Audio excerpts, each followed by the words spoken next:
Nuopurista kuuluu se Polkan tahti, jalkani pokkii kukkutti. Ievan äiti se tyttö se vahti, vaan kyllähän Ieva se juttutti. Sillä eipä se silloin kiellot haittaa, kun me tanssimme laidasta laitaa. Sankeliput, tappu, täppyt, tipput hiljalleen. Ievan suu oli vehnää, sellä voimme se tunne toivotti. Pää oli märkänä ja coming at you from Sydney, Australia, on a fine, sunny Australian day. I wanted to start a discussion which pertains to the mistreatment of African American workers in Sydney, Australia, and the low wages that they are paid. No, I don't actually want to talk about that, and apologise for potentially being racist there. What I actually wanted to talk about as I dodge the peak hour traffic heading home on a Thursday afternoon is training and learning about how to ride your motorcycle. And this whole idea was kind of sparked today when I was at work, and I was working very hard. I was on Facebook, and come on buddy, and someone shared a link on my friends list about this new website that the New South Wales government had commissioned, I guess, about sort of motorcycle safety. It's actually a really well done site, and I'll link it in the comments below if you want to go check it out. You don't have to be in Sydney to view the site. And it was all about, ooh, I might start my filtrage.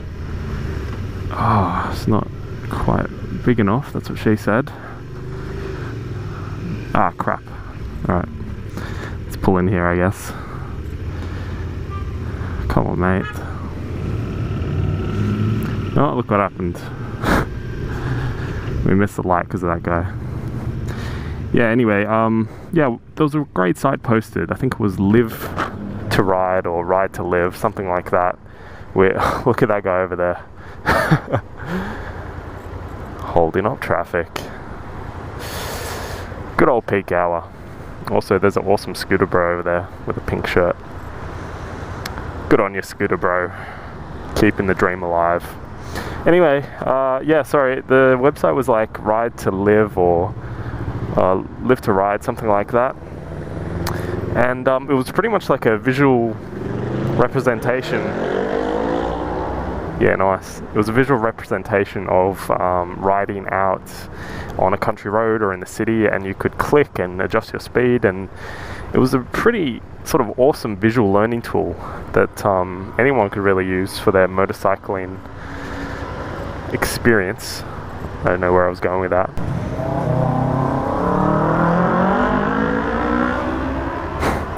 That Ninja 250 sound. Yeah, I was talking about the website Live to Ride. Go check it out. I won't ramble on too much about it, but it sort of triggered my interest and my wanting a discussion about training and certifications and learning, and how there's maybe a little bit of a stigma when you're a motorcycle rider, especially a established motorcycle rider, about increasing your learning on how to ride a motorbike. There's kind of a, like I said, a stigma about, oh, well, I already know how to ride my motorcycle, and this was a terrible idea going this way, I just realized. Yeah, I already know how to ride my motorcycle, I don't need anyone to tell me, blah, blah, blah, blah, blah. And there's also the whole realm of internet experts who are saying, oh, well, blah, blah, blah, I know how to do this better than you. Man, this is not good traffic to do a vlog in. I have to concentrate way too much. Give me a sec, let me get out of this. Thanks, buddy. Let's pop right in here. That's a no-through road.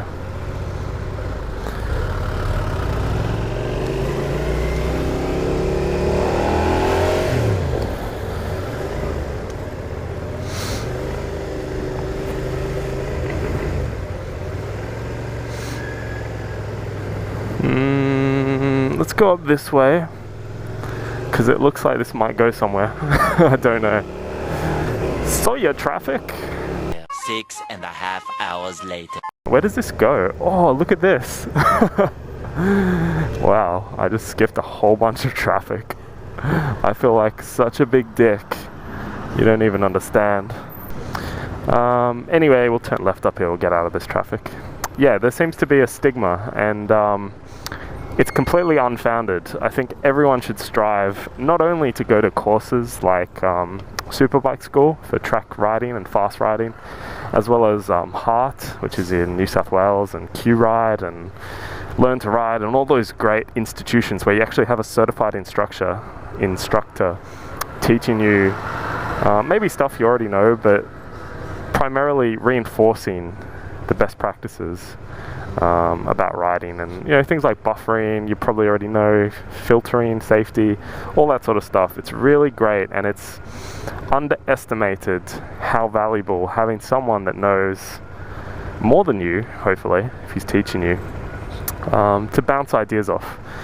And I guess I kind of come from a different background because I work in IT, so things are always changing in my job. And part of my job is to learn about these new things and try and implement them for our clients. And I've sort of come to a point in my life where when I first started out, that's probably why there's a lot of traffic. When I first started out and I was in school, I actually hated learning. I hated going to school, in high school especially. Didn't like it at all. I didn't think it was valuable, blah, blah, blah, blah, blah. And within a few years, when I've got out into the workforce and I've sort of started learning things that apply to me every day in IT, and now learning about how to ride a motorcycle efficiently.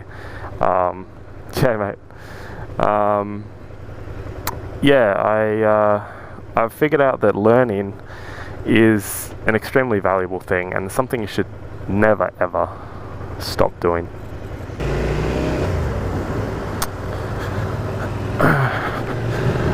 So anyway, that's pretty much what I wanted to say. I'll just follow that up by saying, go do a lot of track days, go do a lot of training courses if you can afford it, watch a lot of videos on YouTube, just expand your horizons basically, expand your knowledge, and never stop learning. Not even go into courses and things like that.